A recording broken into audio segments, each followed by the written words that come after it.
Assalamualaikum semuanya, selamat siang. Kita dari podcast Veterinara. Di podcast ini tuh kita berlima. Ada aku, Putri, ada Angel, Hai. ada Helen, Halo. ada Najwa juga, Hola. ada Ara juga. Hai.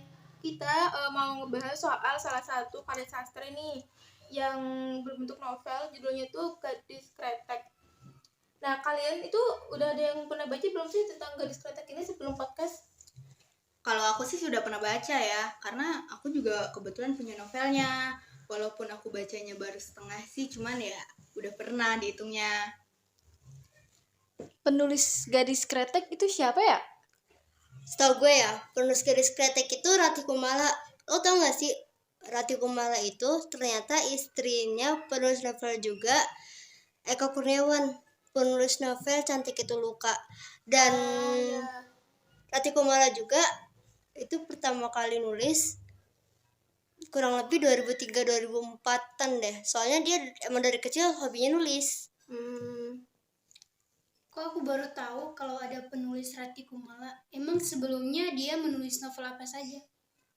Iya, kayak sebelum ini tuh dia sebenarnya udah banyak nulis novel tahu. Kayak novel itu yang tadi Helen bilang apa?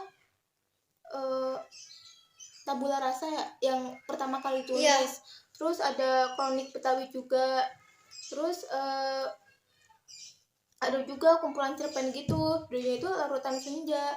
Jadi itu emang udah sebelum Gadis Kretek ini udah sering nerbitin novel. Dia juga ini penulis skenario gitu. Jadi ya percaya sih kalau novelnya bagus. Kira-kira isu yang terkandung dalam novel itu apa ya? Yang menurut kamu paling menonjol di dalam cerita itu? Itu isu tentang perempuan. Nah, kan isunya tuh perempuan nih. Di novelnya itu setangkep gue, kenapa bisa jadi isu perempuan itu karena si tokoh gadis kreteknya ini itu gadis yang dikenal mandiri dan kuat. Jadi dia tuh bisa melakukan apapun itu, mulai dari hal-hal yang biasanya dilakuin sama laki-laki atau hal-hal yang biasanya lebih dominan dilakuin laki-laki, tapi dia itu bisa. Kalau bahasa zaman sekarang itu independent woman nggak sih? Iya. Bener. Jadi tokoh pertamanya ini digambarkan sosoknya kuat ya. Iya, tokoh gadis kretek ini kuat. Kalau dilihat dari dibanding zaman sekarang tuh isu-isu perempuan tuh kayak Jelek-jelek banget. iya. Kayak salah satunya tuh kayak banyak ini enggak sih kasus kekerasan seksual gitu. Iya kan? Iya.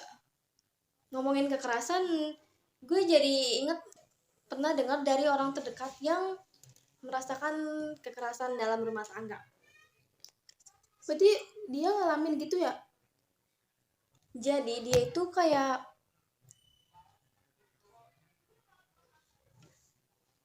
Berarti mengalami kan? mengalami. Iya, mengalami terus. Awalnya tuh gara-gara perselingkuhan. Yang Karena selingkuh ini cowok atau ceweknya? cowoknya, suaminya, karena suaminya selingkuh, Ketahuan. istrinya jadi sering marah atau lebih posesif gitu. Sedangkan suaminya nggak suka istrinya ini lebih apa sih namanya? Istrinya jadi lebih posesif. Sampai akhirnya istrinya itu dipukulin paha. Pipinya sampai merah, matanya kena, dan anaknya menyaksikan itu. Itu parah sih. Emang sekarang tuh banyak yang kayak gitu. Bukan cuma dalam rumah tangga, tapi pas kayak cuma jadi pacar atau hubungan temen itu juga Iya. Banyak. Itu sebenarnya juga banyak. Jadi emang miris kalau isu-isu zaman sekarang tuh. Gue jadi ingat satu kasus yang pernah viral waktu itu, dimana ada pacaran gitu kan, terus tuh ceweknya dibunuh sama pacarnya di kosan, atau Ada juga cerita yang cowoknya disetrika gitu loh. Sama perempuan. Enggak, gue lupa sih ceweknya yang disetrika atau cowoknya yang disetrika gitu loh, gara-gara cowoknya itu cemburu. Dan ceweknya itu ya bertolak belakang sama isu gadis kretek ini, yang dimana ceweknya itu dominan dan dimana ceweknya itu kuat, mandiri, tangguh gitu-gitu. Tapi zaman sekarang lebih ke perempuan itu gampang insecure dan apa ya, kayak takut jadi omongan orang sih sebenarnya. Mungkin lebih kayak perempuan itu karena kuadratnya memang harus menjadi kodratnya memang harus menjadi ibu rumah tangga, mengurus rumah, mengurus anak dan suami kalau misalnya sudah menikah. Jadi saat istrinya itu bekerja atau punya penghasilan yang lebih dari suaminya, itu dianggap. Maaf ya Ra, aku mau tahu ucapan kamu. Jadi ngomong-ngomong tentang kekerasan ke orang dewasa, jadi aku dengar isu kekerasan seksual kepada anak kecil yang umurnya tuh sekitar 9 tahun atau 10 tahun. Nah, anak kecil ini dia mengalami kekerasan seksual ini tuh selepas dia pulang sekolah. Jadi dia pulang sekolah tuh, dia kan rumahnya di kebun gitu, kan di perkampungan. Jadi dia pulang sendiri. Nah, pulangnya itu ketemulah seorang kakek. Nah, dia dan kakeknya itu ngajak dia, kan dia biasanya anak kecil kan kasih uang, permen gitu. disogok. Iya, ikut aja mau dibeliin permen apa. Jadi anak kecil itu ikut. Kakek ini bawanya bukan ke warung, ke ini bukan, tapi ke pondoknya. Terus diperkosa gitu maksudnya. Iya, diperkosa. Padahal masih anak kecil, umur 8 tahun. Gila ya. Iya. Tapi emang banyak kasus kayak gitu sih, kayak yang dilakuin, bahkan dilakuin sama keluarganya sendiri. Kemarin tuh baru-baru ini juga aku lihat berita di TV tuh kayak ada instansi gitu loh, hubungan sedarah. Kalian ini lihat nggak, kayak yang ayah kandung ngelakuin hal itu ke anaknya sendiri sampai anaknya tuh hamil 7 anak dikubur.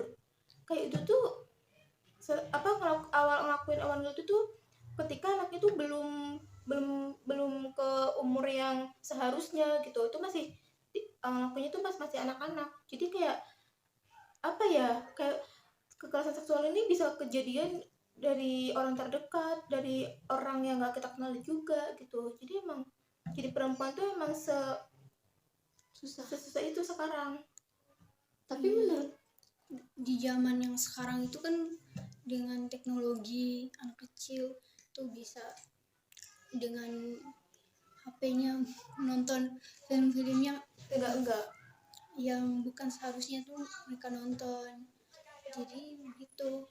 Tapi menurutku zaman yang sekarang ini wanita-wanita itu sudah mulai pada berani melawan atau berani gimana ibaratnya ya. Berarti kayak udah, kalau dulu kan dapat pelecehan hanya diem doang. Akhirnya trauma sendiri. Kalau zaman sekarang menurutku orang-orang udah mulai pada speak up tentang apa yang dia diterima, iya, apa yang dia terima gitu, dan mulai lapor polisi, mulai berani melawan lah ibaratnya gitu. Karena emang dengan makinnya teknologi juga pasti akan jauh lebih mudah untuk bisa kita tahu berita-berita itu. Iya. Bicara soal kodrat ya, kan bukan cuma kekerasan seksual doang nih yang jadi isu.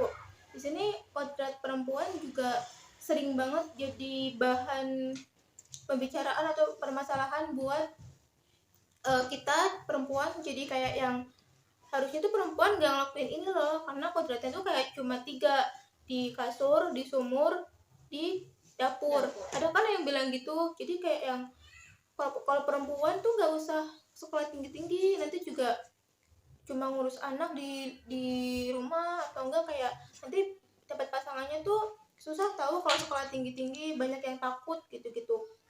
Jadi Tapi- tuh apa ya? Oh iya, apa? Tapi menurutku kodrat wanita itu cuman menstruasi, mengandung dan melahirkan, itu saja sih menurutku. Kayak kalau urusan rumah itu menurutku bukan kodrat wanita, itu hak itu kewajiban setiap orang, mau cewek, mau cowok, mau wanita, mau pria, itu semuanya tuh harus bisa menguasai itu. Itu basic skill yang harus semua orang punya tanpa melihat gender. Ngomong-ngomong basic skill itu kan masuknya ke kesenjangan gender gak sih? Kesenjangan gender emang kelihatan sih sekarang, soalnya kayak gender apa, kayak perempuan itu kayak dianggap di bawahnya laki-laki, baik dari kerjaan, dari apa, penglihatan masyarakat gitu kan, di pendidikan pun yang kayak tadi dibilang kalau perempuan itu sebenarnya nggak harus kok sekolah tinggi-tinggi, yang nyari kerja kan laki-laki, yang sekolahnya tinggi kan harusnya laki-laki gitu. Atau enggak apa, posisi perempuan tuh kayak sekarang udah nggak terlalu dipentingkan gitu loh, kayak ngerasa diabaikan gitu. Padahal kalau ngomongin pendidikan yang tinggi, perempuan seharusnya mendapatkan pendidikan yang tinggi sih, karena anak itu kecerdasannya menurunnya dari ibu. Iya, setuju. Dan juga madrasah, apalagi kan pernah dengar nggak sih kalian tentang peribahasa madrasah dan anak nurunnya dari ibu juga kan madrasah utama dari anak. Jadi dari anak itu lahir dan yang ajarin kayak baca nulis itu kan ibu nih. Jadi emang benar-benar seorang ibu tuh harus punya pendidikan yang tinggi, walaupun nggak setinggi laki-laki, seenggaknya kan setara. Kayak pandangan-pandangan itu tuh kayak yang ngebuat sekarang perempuan tuh kayak jadi lebih takut gak sih kayak ngelakuin itu, karena dari kecil tuh udah di apa, di doktrin atau dianggap, padahal anggapan itu tuh seharusnya enggak ada tuh. Kayak misalnya dari kecil kayak dari remaja deh, kayak kalau misalnya kita nggak bisa make up gitu, kok kayak diomong kok perempuan nggak bisa make up sih. Terus kalau misalnya nggak bisa masak, terus nggak bisa terus bangun siang, kayak kok perempuan kayak gitu sih, kayak pemalas banget, nanti kalau misalnya nikah tuh gimana gitu kan. Terus kalau misalnya kita udah nikah nih, terus belum dikasih keturunan, pasti yang disalahin kan awal penglihatan masyarakat kan kayak perempuan kan, kayak mandul ya kamu. iya gitu kan, kayak kok belum punya anak sih gitu. Terus kalau misalnya udah umur dewasa tapi belum nikah, dibilang kayak peran tua, kayak ih kok belum nikah, kan nggak takut nanti nggak ada apa, nggak takut ketuaan, nggak takut nggak ada yang mau gitu. Padahal hal-hal itu tuh sebenarnya bukan urusan orang yang lihat kita, tapi kan kita yang ngerasain ya kesiapan nikah. Terus nanti kita yang hadapin pernikahan itu kan kita sendiri. Jadi sebenarnya perempuan itu dari kecil sampai dewasa itu sebenarnya ada aja yang diomongin, ada aja yang dipermasalahin gitu. Kenapa sama laki-laki tuh enggak? Rasanya tuh harus dituntut sempurna banget ya. Iya, kayak benar. kalau laki-laki tuh cukup punya usaha yang mateng, cukup dia punya kerja, dia mau nafkahin istri sama anaknya, itu tuh udah cukup banget. Tapi perempuan tuh kayak harus bisa masak, harus bisa ini, harus bisa itu. Padahal kan masak juga bukan semuanya harus perempuan kan? Sekarang chef laki-laki banyak. Iya. Tapi kalau ngomongin laki-laki harus kerja, itu juga nggak setiap lelaki tuh punya pekerjaan yang matang gitu. Akhirnya nyuruh istrinya buat kerja juga, istrinya jadi bekerja dua kali di rumah iya, di kerjaan juga iya. dan Iya. dan dia kerja dua kali juga tetap dipandang buruk gitu. Kayak kok kerja sih, nanti yang ngurusin rumah siapa, yang ngurusin anak siapa gitu. Sedangkan si cowoknya juga tidak bisa membantu gitu. Kenapa sih selalu cewek terus yang kena, selalu perempuan terus yang dapat ibaratnya Pandangan getah, buruknya ya. dapat getahnya, padahal juga perempuan juga Manusia.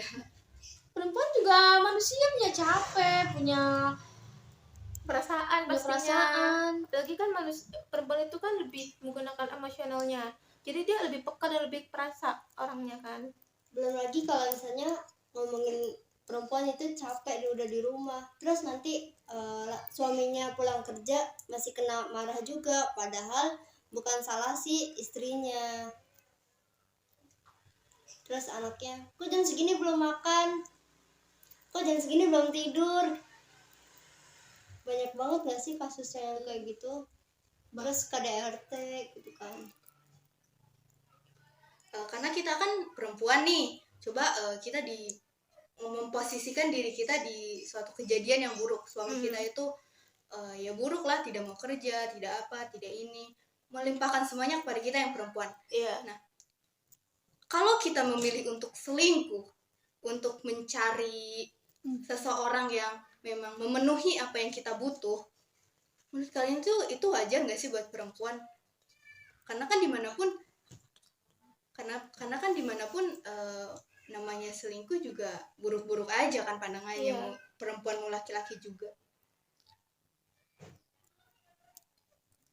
Aku pribadi sih kalau misalnya amit-amit ya dihadapkan dengan pilihan kayak gitu tuh, ya pasti bakal ngerasa aduh ini enggak banget nih gitu. Maksudnya kayak aku udah nikah, aku udah di posisi udah punya pasangan, terus aku ngerasa suami aku tuh kayak gitu, nggak menjalankan kewajibannya, kayak cuma menuntut aku sempurna sebagai perempuan. Kalau aku mau lepas dari laki-laki itu pastinya selingkuh bukan jalan yang benar. Jadi kayak ya udah, kalau misalnya aku ngerasa aku nggak cocok lagi sama dia, ya udah aku udahin aja gitu hubungan aku sama dia, karena dia kayak gitu nggak bisa buat aku jadi kayak ngerasa nyaman terus berkembang juga gitu. Jadi ketimbang selingkuh nanti sama-sama salah, ya udah aku ngomong langsung aja ke orangnya, aku nggak suka nih kamu kayak gini, kalau misalnya kamu sama aku udah beda, ya udah kita Bercerai aja ya istilahnya. istilahnya gitu, kayak pisah aja gitu. Kalau aku sih lihat dulu selingkuhnya dari apa. Kalau misalkan cuman dari chat atau cuman dari chat doang sih, aku sih mungkin bakal pertahanin. Cuman kalau udah ke arah yang jalan, makan mungkin, atau enggak udah ke Tidur bareng. tidur gitu, itu menurutku sih langsung bercerai sih menurutku. Dan aku juga punya satu cerita, itu tuh kayak di mana tuh seorang wanita berumur 21 dan laki-lakinya juga berumur 21 tahun juga. Dia berdua itu menikah karena MBA. Setelah menikah, setelah anak yang pertama lahir, itu si suami itu ketahuan selingkuh Ya. sama si istri, tetap dipertahanin. Setelah itu si istri hamil anak kedua. Setelah anak kedua lahir, ternyata suaminya nggak tobat juga. Akhirnya setelah suaminya ketahuan selingkuh lagi, akhirnya si istri membalas dengan selingkuh juga. Kalau Menurut kalian itu gimana? Menurut kalian sebagai wanita ya, kalau aku pribadi, selingkuh itu tabiat. Kalau misalnya dari awal dia udah selingkuh, gak bakal bisa dipertahanin, Susah dirubah ya. susah dirubah. Itu emang udah kayak tertanam di otaknya, kalau gue bisa selingkuh kenapa nggak. Jadi balas dendam lah istilahnya. Iya, Kayak istilahnya lo nyakitin gue, lo juga harus ngerasain sakit gitu. iya. Tapi kalau misalnya aku dihadapkan dengan sama pasangan yang suka selingkuh, di saat itu juga gue tahu dia selingkuh, di saat itu juga gue selesain hubungan. Karena ya balik lagi ke kalian pertama, selingkuh itu tabiat. Tapi kalau selingkuh ya, selingkuh itu jadi menurut aku kalau misalnya ya pasangan kita selingkuh, itu menurut aku tuh Kira-kira kamu bakal lakuin hal yang sama kayak istri itu, atau kamu tetap mempertahankan Kayak rumah baik-baik tangga? aja. Iya. kalau aku merasa biasa aja sih. Aku lebih kayak mempertahankan hubungan Jadi memaafkan walaupun suami. berselingkuh. Iya. Lagi berselingkuh lagi suaminya, udah 2 kali itu. Kalau selingkuhnya udah 2 atau 3 kali, aku lebih memutuskan untuk cerai atau meninggalkan. Tapi dalam posisi kita sebagai perempuan, aku nanyanya kayak kamu sebagai perempuan gimana kalau ada di posisi itu. Kita nggak ngelihat tentang agama, tapi gimana perasaan kamu dan apa pilihan kamu. Karena kan menikah, bercerai, berselingkuh itu pilihan, bukan kayak ujuk-ujuk oh gue bisa selingkuh nih, nggak kayak gitu. Kita milih buat itu semua. Nah, jadi itu Selingkuh itu dalam keadaan sadar, bukan hilaf. Kalau iya benar sih, Selingkuh itu penyakit, nggak bakal bisa hilang. tabiat. Kayak apa yang gue bilang tadi kan, Iya, benar. selingkuh itu tabiat. Selingkuh, kalau aku dihadapkan pada keadaan itu, menurutku aku juga bakal membalas sih. Kayak memang kedengarannya kayak childish, kayak anak kecil, kayak membalas gitu. Cuman kalau menurut aku bakal lakuin hal yang sama. Udah 2 kali kan, maksudnya kayak oke, kamu sekali aku maafin. Cuman kalau udah kedua kali itu menurutku udah nggak bisa hilang. ya Sedangkan juga si bapak ini, si suami ini juga sama anaknya juga gimana ya, juga bodo amat gitu. Padahal kan anak bikinnya berdua, seharusnya yang ngurusnya juga berdua dong. Intinya kalau hal yang buruk terus dilakuin itu ujung-ujungnya juga bakal berakhir dengan buruk gak sih? Mungkin juga Kayak bisa. yang bukan cuma kita doang loh yang kena getahnya, tapi mungkin orang-orang sekitar, orang keluarga, atau kayak yang udah punya anak ya anaknya gitu. Jadi sebenarnya hal-hal kayak gitu tuh kita antisipasi dengan cara kita nikahnya atau kita punya keturunannya itu ketika itu udah siap, ya kan? Siap secara fisik dan Finansial maupun finansial mental gitu. Itu yang penting karena itu akan mempengaruhi kedepannya juga gitu. Nah, novel ini kan bahas tentang perempuan ya, dan kita kan sebagai perempuan nih, sama-sama perempuan semua di sini. Pelajaran yang mungkin kalian mau sampai ini ke perempuan lain, pesan yang bakal kalian mau sampaikan ke perempuan sekarang tuh apa? Coba dari Ara dulu. mungkin lebih ke lebih berani sih. Soalnya mungkin dari tadi aku dengerin cerita yang berselingkuh itu, semua orang lebih memilih untuk bales atau enggak ya udah pergi ninggalin. Tapi buat aku itu lebih kayak ya udah tinggalin aja, jangan pernah berhubungan lagi dengan apa yang membuat sakit, karena itu gak baik. Jadi buat perempuan-perempuan yang memang mau itu pacaran, mau itu emang lagi masa PDKT atau udah menikah sekalipun, kalau memang udah nggak bahagia, udah terlalu terlalu sakit buat dijalanin bareng-bareng, ya udah tinggalin aja. Karena kata orang jodoh itu nggak akan kemana. Kalau misalnya ya jodoh ya balik lagi. Jadi ya nggak usah takut gitu, nggak usah insecure sama apa omongan orang, karena omongan orang itu cuma omongan, mereka nggak bisa ngerasain. Jadi ya udah chill aja, santai aja ngadepin semuanya. Kalau Najwa apa? Kalau aku juga kayak Ara sih, lebih berani melawan. Kalau aku kayak misalkan kamu mendapatkan hal yang gak baik gitu menurutku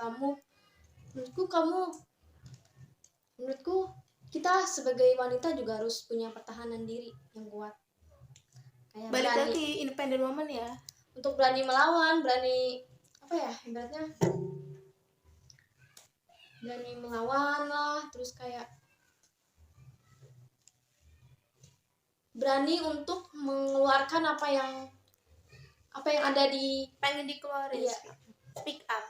speak up. Iya. Menurutku harus kayak speak up biar orang tahu gitu, kayak kalau kamu tuh sakit gitu. Iya. Menurutku lebih berani gitu. Kalau Helen apa lain? Kalau dari sekian banyak kita bicara tadi, pesan yang mau gue sampaikan ke yang lain tuh, jadi independent woman itu gak semengerikan itu kok. Iya. Kita berdiri bisa kok di atas kaki sendiri, Hmm. bahkan tanpa sosok laki-laki sekalipun. Iya. Dan momok yang katanya perempuan itu emang harusnya di bawah laki-laki, bisa kok kita empas. Kita tanpa laki-laki kita masih bisa hidup. Dan ya balik lagi, independent woman emang perlu banget untuk zaman sekarang sih. Kalau Angel apa Angel? Kalau menurut saya ya, misalnya kita mengalami perselingkuhan, Hal-hal yang kurang Iya. menguntungkan buat Iya. diri perempuan ya. jadi pesan saya itu cuma satu, yaitu kita harus lebih ke sabar aja, sabar, tabah, kuat aja. Misalnya dia selingkuh, ya udah nggak apa-apa, tapi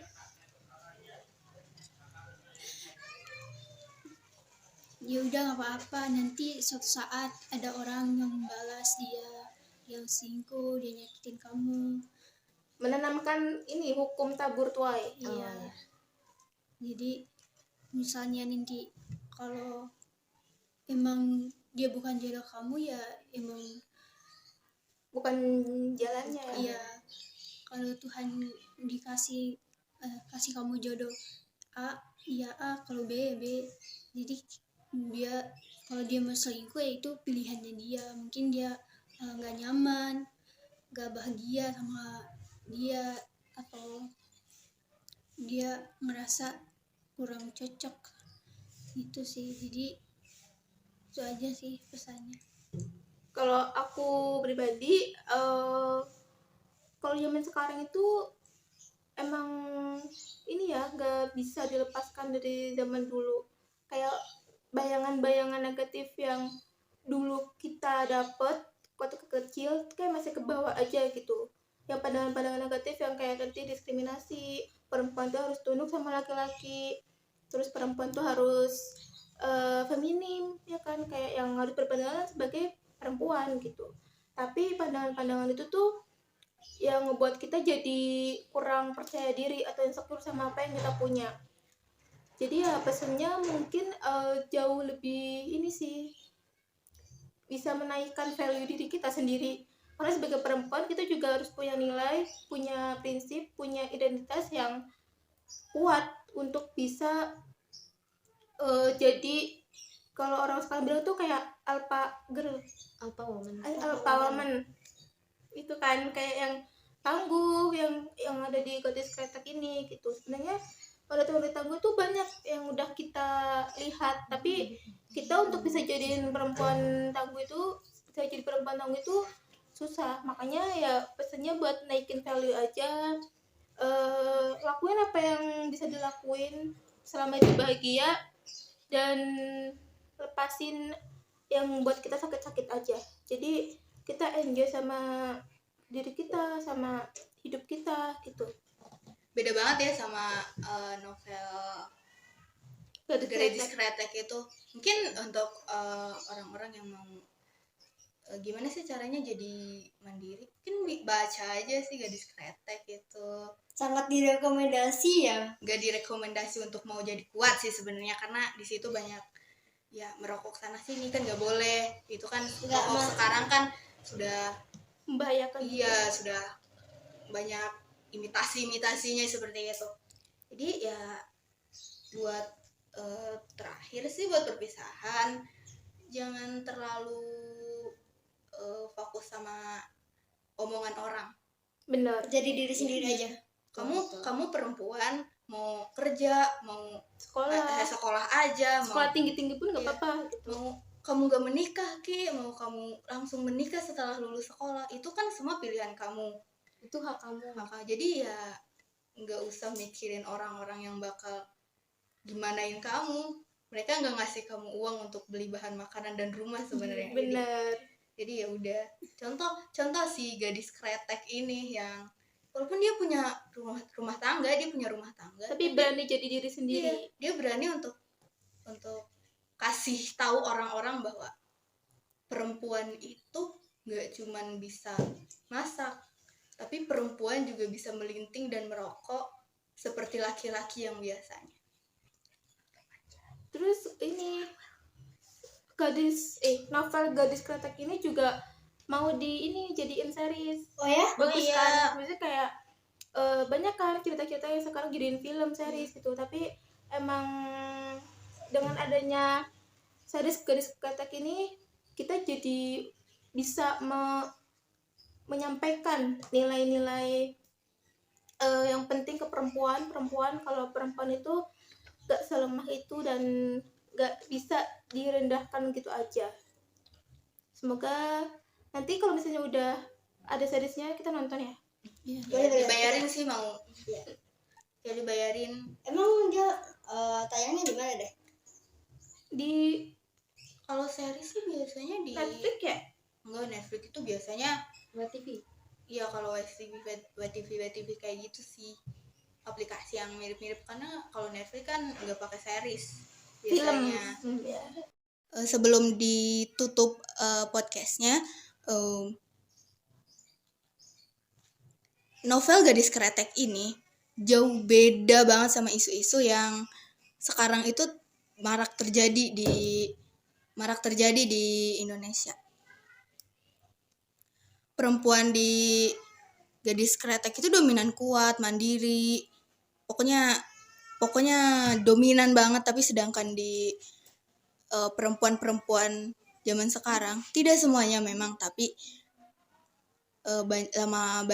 banyak perempuan yang lebih sering diam dan jatuhnya jadi seperti perempuan yang lemah. Perempuan yang kita dengar, yang kita lihat sekarang ini gitu. Semoga itu jadi pembelajaran juga buat kita, bisa jadi perempuan yang jauh lebih baik lagi, lebih berani lagi, lebih mandiri lagi, lebih independen lagi. Dan sukses juga buat teman-teman aku ini, buat kita semua. Semoga podcast ini bisa bermanfaat juga buat kita, karena kita udah ngobrol tentang perempuan juga gitu. Jadi terima kasih semuanya. Selamat siang. Wassalamualaikum warahmatullahi wabarakatuh. Waalaikumsalam.